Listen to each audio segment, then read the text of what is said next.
আমি নবী মুহাম্মাদের উপরে ঈমান আনছি, আমি এক আল্লাহর একত্ববাদের উপরে বিশ্বাস স্থাপন করেছি। হযরত বেলালকে শাস্তি দেওয়ার জন্য উমাইয়া ইবনে খালব তৈরি হয়ে গেলেন। পরামর্শ করলেন কি করা যায়। যারা নবী মুহাম্মাদের ধর্ম একবার কবুল করেন, গ্রহণ করেন, দ্বিতীয়বার আর ফিরে আসে না। এই বেলাল তো ইসলাম ধর্ম গ্রহণ করেছে, তাকে কি শাস্তি দেওয়া যায়, তাকে কি শাস্তি দেওয়া যায়। তারা একটা আগুনের রাস্তা বানালেন। একটা আগুনের রাস্তা বানায়া ওটার উপর হযরত বেলালকে ছেঁচড়ায় আর বলে, বেলাল আল্লাহ নামের জিকির বাদ দাও, মুহাম্মাদের ধর্মকে ছেড়ে দাও। হযরতে বেলাল আহাদ আহাদ বলতেছেন জোরে জোরে। হযরত আবু বকর সেখান দিয়ে যাইতেছিলেন। হযরত আবু বকর বেলালকে বললেন, ভাই বেলাল, তুমি আল্লাহর নামটা আস্তে আস্তে জপো।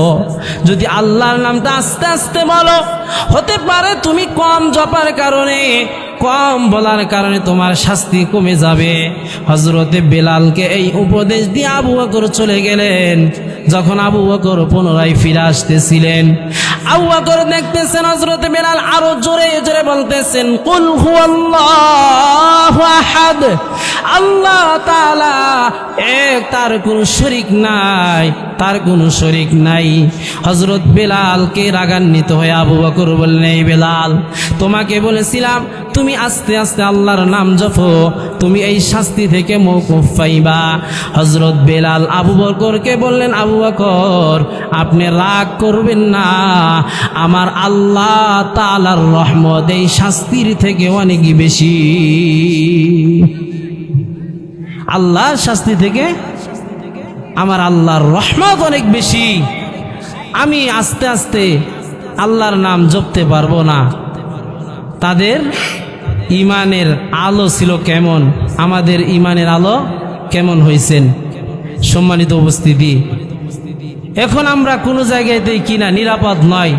আমাদেরকে নিরাপদ হতে হলে ইসলামের মধ্যে পরিপূর্ণ প্রবেশ করতে হবে। ইতিমকে খানা দিতে হবে।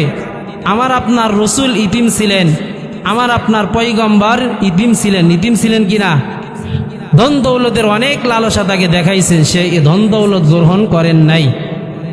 কাফেরদেরকে ইসলামের দাওয়াত মৃত্যু পর্যন্ত দিয়েছেন, ইসলামের কাজ মৃত্যু পর্যন্ত করেছেন। আর উম্মতকে এই শিক্ষা দিয়ে গেছেন, উম্মত তোমরা মৃত্যু পর্যন্ত দ্বীনের উপরে অটল অবিচল থাকবা এবং অন্যকে দ্বীনের উপরে চলার জন্য সাহায্য সহযোগিতা করবা। আল্লাহ তাআলা আমাদেরকে উক্ত কথাগুলোর উপরে পরিপূর্ণ আমল করার তৌফিক দান করেন। ওয়া আখির দাওয়ানা আনিল হামদ।